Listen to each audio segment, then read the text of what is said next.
نحمده ونصلي ونسلم على رسوله الكريم أما بعد فأعوذ بالله من الشيطان الرجيم بسم الله الرحمن الرحيم اهدنا الصراط المستقيم صدق الله العلي العظيم هو الحبيب الذي ترجى شفاعته لكل هول من الأهوال مقتحم مولاي صل وسلم دائما ابدا على حبيبك خير الخلق كلهم رب العالمین ہمیں نور قرآن پاک سے منور فرمائے، آمین۔ ارشاد فرمائے، یا ایھا الذین آمنوا، اے ایمان والو، لا تقولوا راعنا، تم راعنا نہ کہو، وقولوا انظرنا، اور تم انظرنا کہو، واسمعوا، اور پہلے ہی سے غور سے سنو۔ راعینا کے معنی ہے ہماری رعایت کیجیے، انظرنا کے معنی ہے ہم پر نظر کرم فرمائیے۔ صحابہ کرام علیہ رضوان جب نبی کریم صلی اللہ علیہ وآلہ وسلم کی محفل میں ہوتے اور آقا دو جہاں صلی اللہ علیہ وآلہ وسلم کوئی بات ارشاد فرماتے، اور صحابہ کرام یہ اگر چاہتے کہ حضور اس بات کو دوبارہ دہرا دیں، تو یہ کہنا کہ آپ اس بات کو دوبارہ ریپیٹ کریں، صحابہ کرام اسے مناسب نہ سمجھتے، تو وہ اس موقع پر یہ جملہ کہتے، راعینا یا رسول اللہ صلی اللہ علیہ وسلم، جس کے معنی بڑے پیارے ہیں کہ اللہ کے رسول ہماری رعایت فرما دیجیے۔ اس کا مفہوم یہ ہے کہ ہماری رعایت فرما دیجیے، آپ اس بات کو ریپیٹ کر دیں۔ لیکن یہودیوں کی لغت میں، عبرانی زبان میں راعینا کے بہت غلط معنی تھے۔ آپ جانتے ہیں لینگویج کا فرق ہو تو معنی چینج ہو جاتے ہیں۔ عربی میں تو بڑے پیارے معنی تھے، لیکن عربی سے ہٹ کر عبرانی زبان میں، یہودیوں کی لغت میں اس کے معنی بڑے غلط تھے۔ اور دوسرا مسئلہ یہ تھا کہ بعض منافقین نبی کریم صلی اللہ علیہ وآلہ وسلم کی خدمت میں آتے تو وہ راعینا کو، عین کو کھینچ کر پڑھتے، راعینا، اور زبان کو موڑ کر پڑھتے۔ اگر راعی کو کھینچ دیا جائے تو اس کے معنی ہوتے ہیں، راعینا کے معنی ہے ہمارے چرواہے، نعوذ باللہ من ذالک۔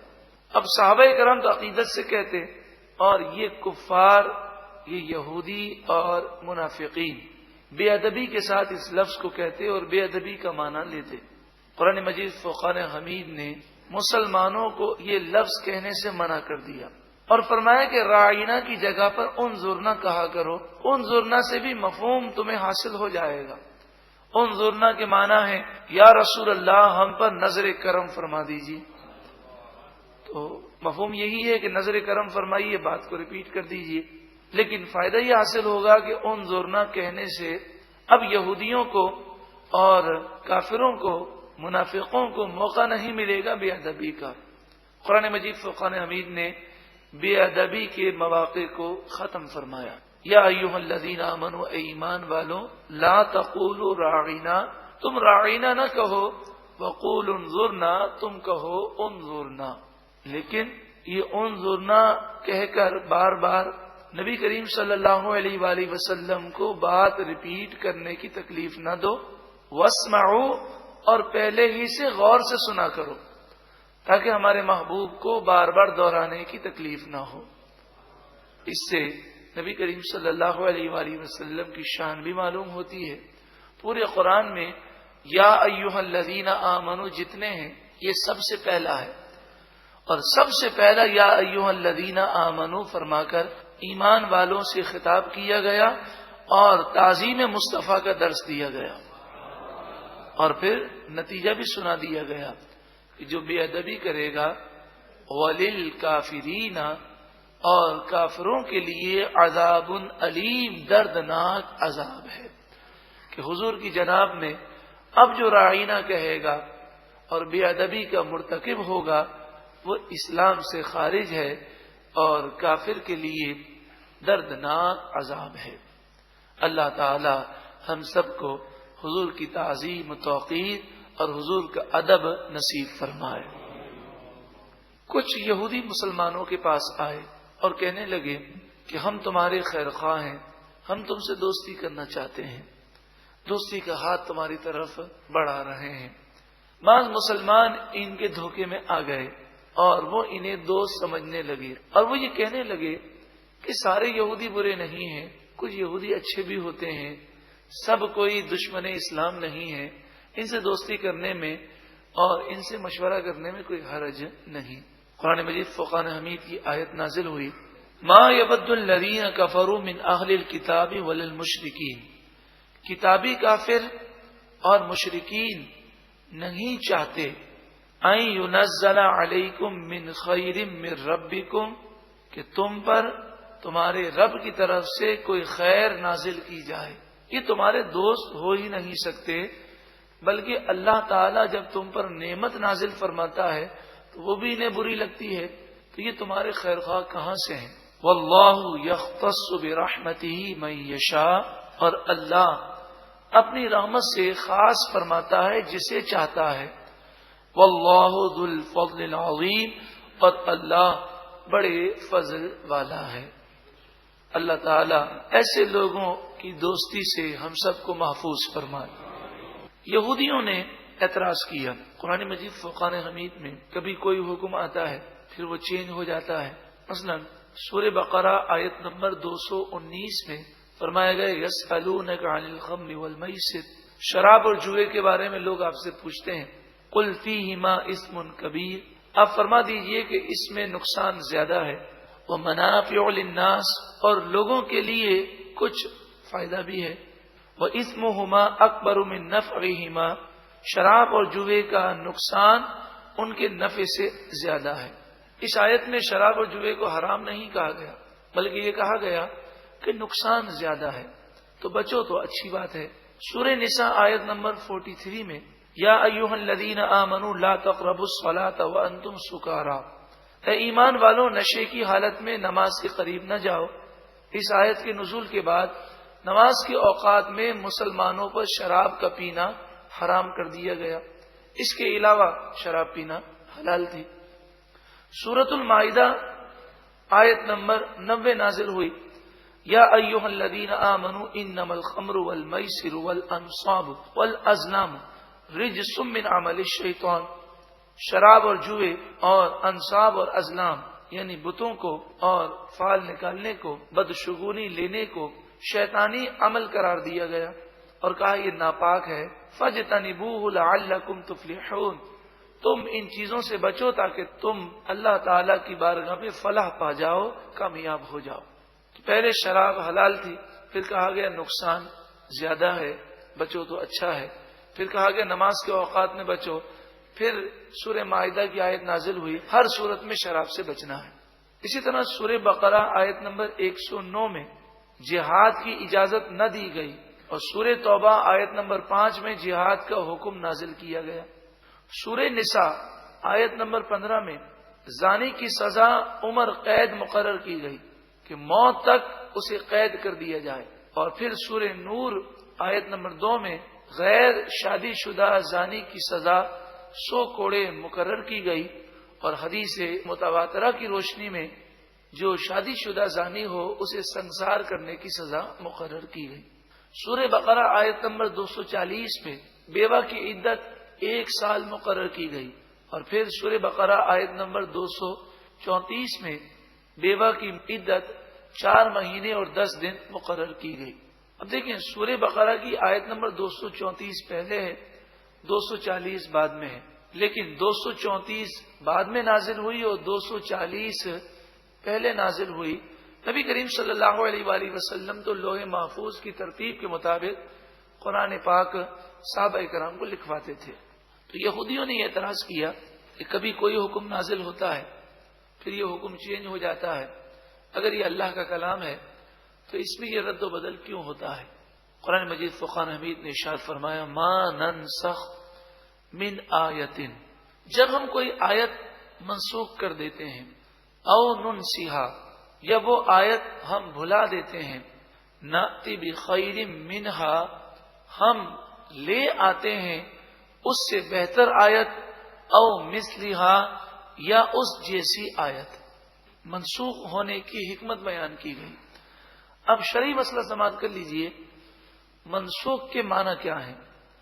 منسوخ کے معنی یہ نہیں جو ہمارے عرف میں استعمال ہوتا ہے، بلکہ اسلامی شریعت میں اصول تفسیر میں منسوخ کے معنی یہ ہیں، اللہ تبارک و تعالی نے ایک حکم ایک مخصوص وقت کے لیے نازل فرمایا۔ مثلا کوئی حکم 1 سال کے لیے نازل کیا گیا، کوئی 10 سال کے لیے نازل کیا گیا، لیکن لوگوں کو یہ نہیں معلوم کہ یہ حکم کتنے عرصے کے لیے ہے۔ پھر جب دوسری آیت نازل ہوئی تو ہمیں پتا چلا کہ پہلا حکم یہ 5 سال کے لیے تھا، اب یہ دوسری آیت نازل ہو گئی، اب یہ حکم کا پیریڈ ختم ہو گیا، اب دوسرا حکم آ گیا۔ سوال یہ ہے کہ اللہ تعالیٰ نے کوئی حکم مخصوص وقت کے لیے کیوں نازل کیا؟ اس لیے کہ عرب کے لوگ پوری دنیا میں سب سے زیادہ بگڑے ہوئے تھے، راہ ہدایت پر اسلام بتدریج انہیں لایا۔ وہ شراب کے عادی تھے، تو پہلے فرمایا گیا کہ نقصان زیادہ ہے، اس سے بچو تو اچھا ہے۔ پھر کچھ لوگوں نے شراب چھوڑ دی، پھر فرمایا گیا کہ نماز کے اوقات میں شراب مت پیو، تو اب نماز کے اوقات میں وہ شراب نہ پینے لگے، شراب سے بچنے لگے۔ پھر فرمایا گیا کہ اب شراب تم پر مکمل حرام کر دی گئی۔ اسی طرح عرب کے لوگوں میں رواج تھا کہ جب عورت کا شوہر مر جاتا تو اسے وہ ساری زندگی ایک گھر میں بند کر دیتے اور وہیں وہ مر جاتی۔ تو اسلام نے پہلے 1 سال کی عدت مقرر فرمائی اور پھر اس کے بعد 4 مہینے اور 10 دن کی عدت مقرر فرمائی۔ تو اس میں حکمتیں ہیں، رب العالمین خالق ہے، وہ جس حکم کو جس طرح چاہے وہ اس کی مرضی اور مشیت ہے۔ ما ننسخ من آیت، جس آیت کو منسوخ کر دیں۔ یہاں منسوخ کے معنی تو آپ سمجھ گئے کہ ایک حکم نازل کیا گیا تھا، اب دوسری آیت آ گئی اور پہلا حکم کا پیریڈ اب ختم ہو گیا، اب دوسرے حکم پر عمل کرنا ہے۔